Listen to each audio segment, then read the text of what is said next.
안녕하세요. 저는 올해 40대 중반이 된 남자입니다. 몇 년 전 저에게 아주 무섭고 충격적인 일이 일어난 적이 있어서 이렇게 사연을 남겨요. 지금 생각해보면 너무 소름 돋고 몇 년이 지난 지금까지도 트라우마로 남겨져 있는데 여러분들도 꼭 조심하시길 바랄게요. 저와 아내는 주말 부부였습니다. 저는 서울에서 직장을 다니고 있었고 아내는 부산에서 일을 하고 있었는데 연애할 때부터 장거리 연애를 했어서 주말 부부가 되어도 괜찮을 것 같았어요.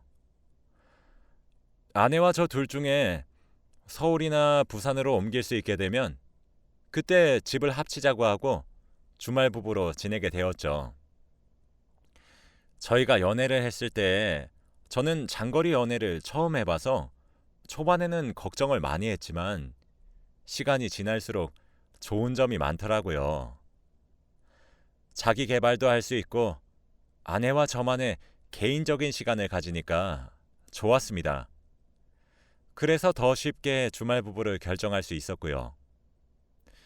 제가 주말 부부를 한다고 하니까 주위에서도 뜯어 말리는 거 있죠? 몸이 멀어지면 마음도 멀어진다고 하면서 장거리 연애는 괜찮지만 주말 부부는 힘들 거라고 차라리 다른 여자 만나라고 하더라고요.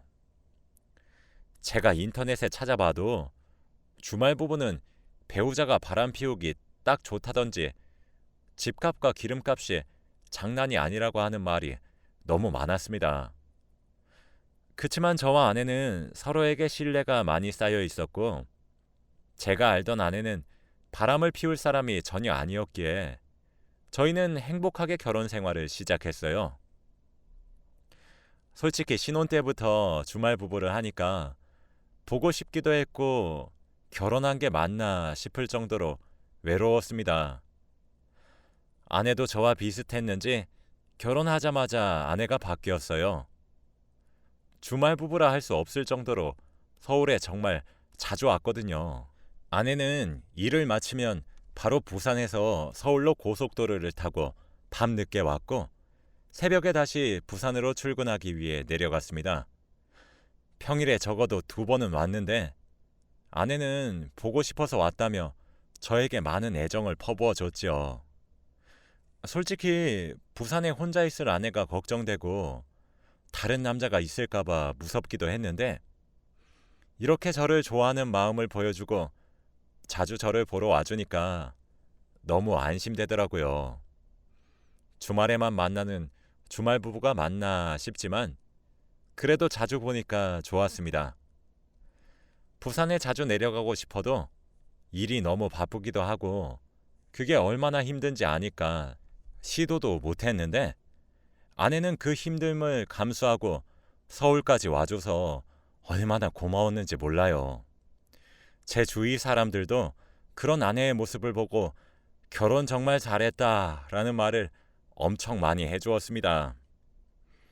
아무것도 아닌 저를 위해서 왕복 10시간을 달려서 와주니까요.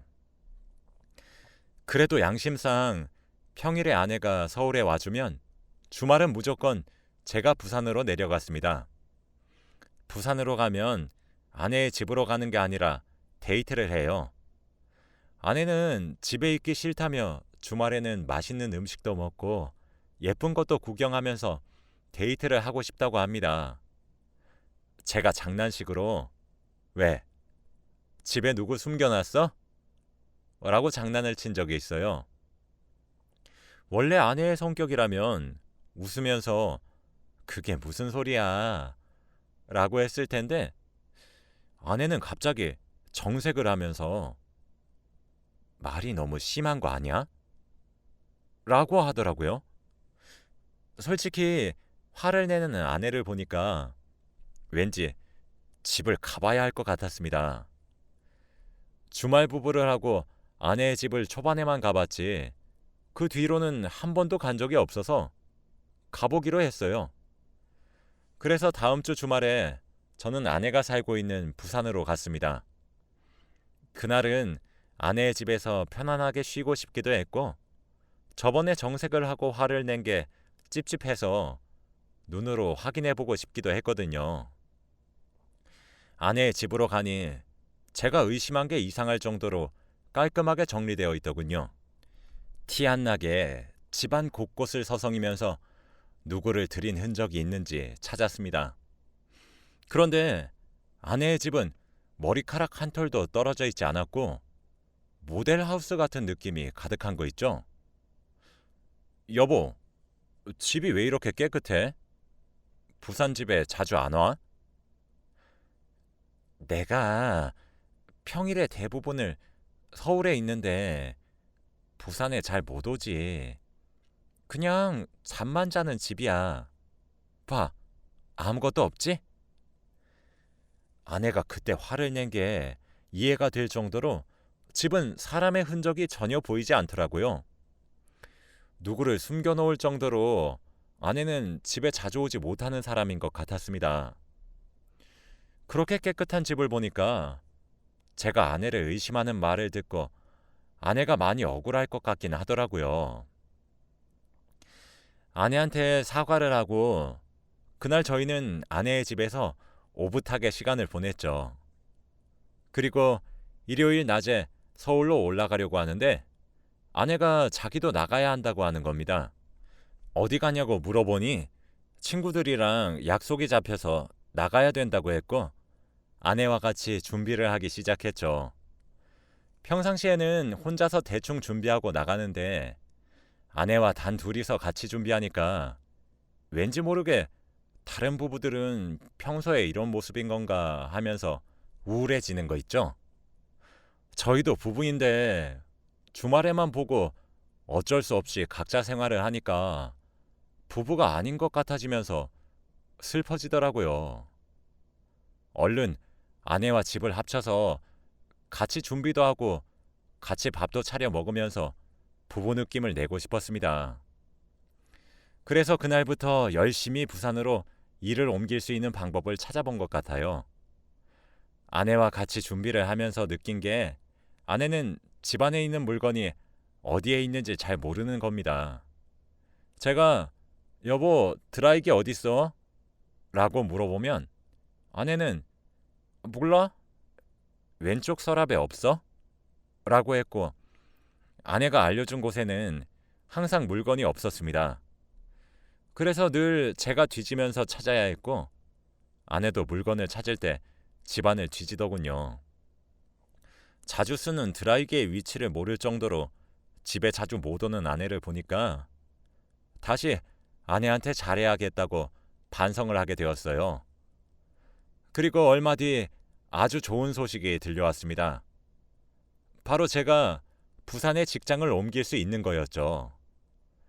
제가 자리가 비면 무조건 들어가겠다고 말씀드렸었는데 팀장님께서 저한테 부산으로 가서 얼른 아내랑 둘이서 살라고 일부러 자리를 만들어 주셨어요.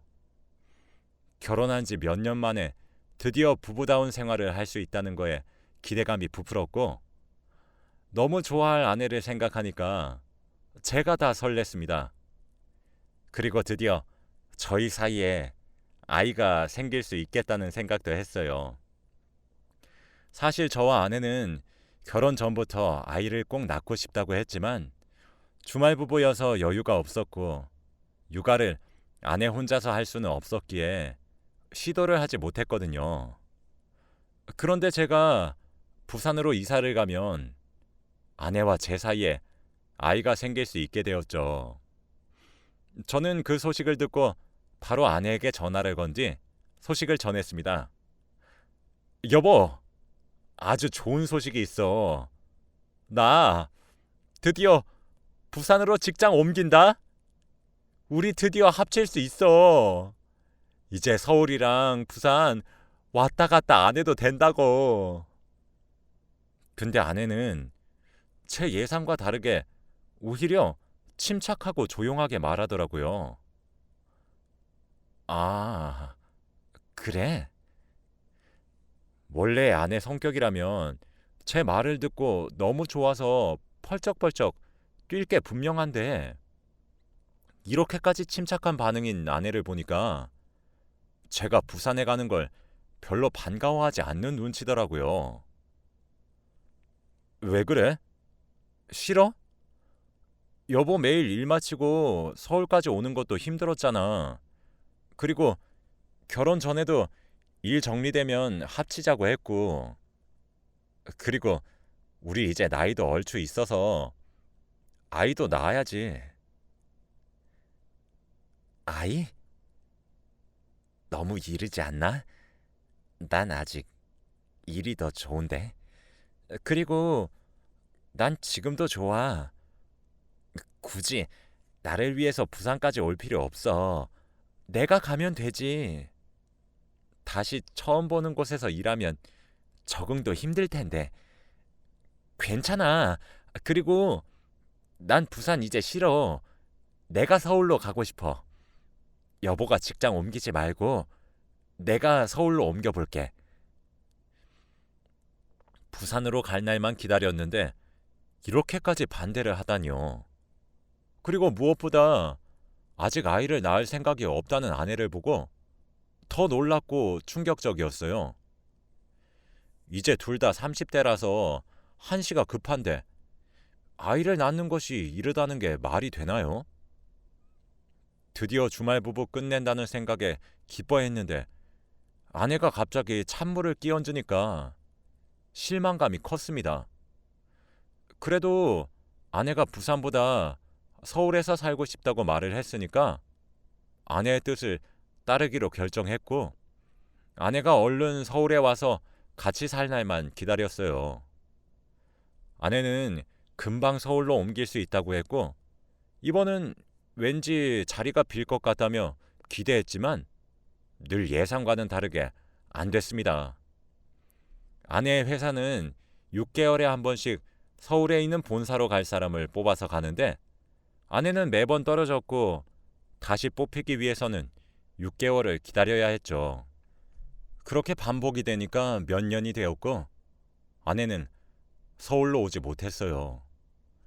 그동안 제가 여러 번 내가 그냥 부산에 가겠다고 그랬지만 아내의 고집을 꺾을 수 없었고 몇 년 동안 서울에 상경하겠다는 말만 하더라고요. 시간이 지날수록 아이를 낳는 것은 포기했고 아내가 평일에도 저희 집에 오는 횟수도 줄어들었습니다. 그래도 주말에는 서로 데이트는 했지만 예전만큼의 뜨거움은 없었죠. 사랑이 식어가는 느낌과는 별개로 다른 주말 부부들처럼 정석대로 결혼 생활을 이어나간 거죠. 그리고 아내의 생일이 다가왔습니다. 원래는 생일날이 평일이면 못 만나거나 생일 전 주말에 만나서 미리 생일 파티를 했는데 이번은 아내의 생일이 다행히도 주말이었어요. 그래서 생일 맞이할 겸 오랜만에 서울에서 데이트를 하기로 했죠.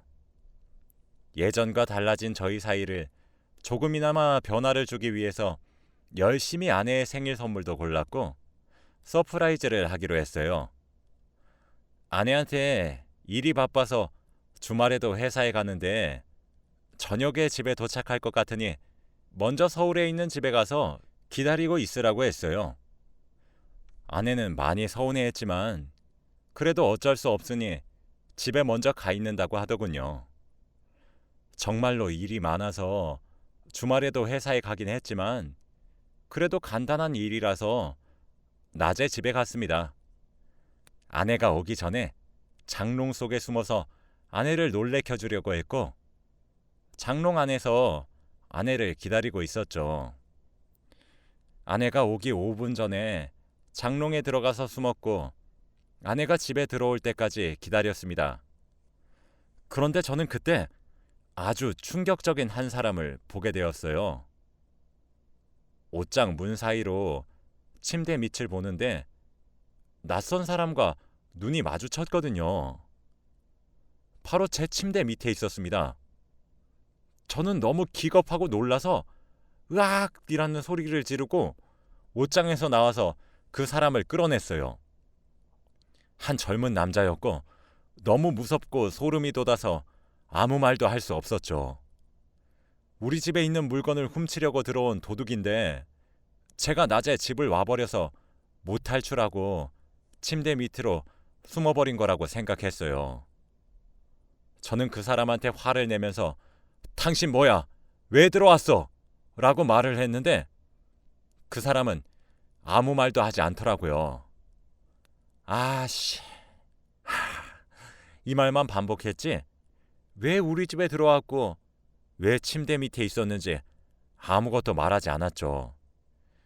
경찰에 신고를 하고 싶었지만 제 두 손은 그 사람의 멱살을 잡고 있었고 경찰에 신고를 하면 보복이 있을까봐 두려워서 손을 쓸 수 없었는데 그때 마침 아내가 저희 집 현관문 비밀번호를 누르는 소리가 들리더라고요. 그때 저는 드디어 경찰에 신고할 수 있겠다는 생각에 기뻤는데 아내는 집에 들어오자마자 소리를 지르며 으악 하는 겁니다. 아내도 저희 집에 낯선 사람이 있으니까 너무 놀란 것 같았습니다. 놀란 아내에게 저는 얼른 경찰에 신고해 도둑이야 라고 했지만 아내는 너무 놀랐는지 입만 막고 있었고 경찰에 신고를 못하더라고요. 가만히 서 있지 말고 얼른 신고하라니까. 빨리 112에 전화해. 제가 언성이 높아지고 화를 내니까 아내는 드디어 정신을 차렸는지 알겠어 라고 하며 신고를 했습니다. 그런데 갑자기 그 남자는 소리를 지르면서 뭐야 왜 전화해? 라고 하더라고요.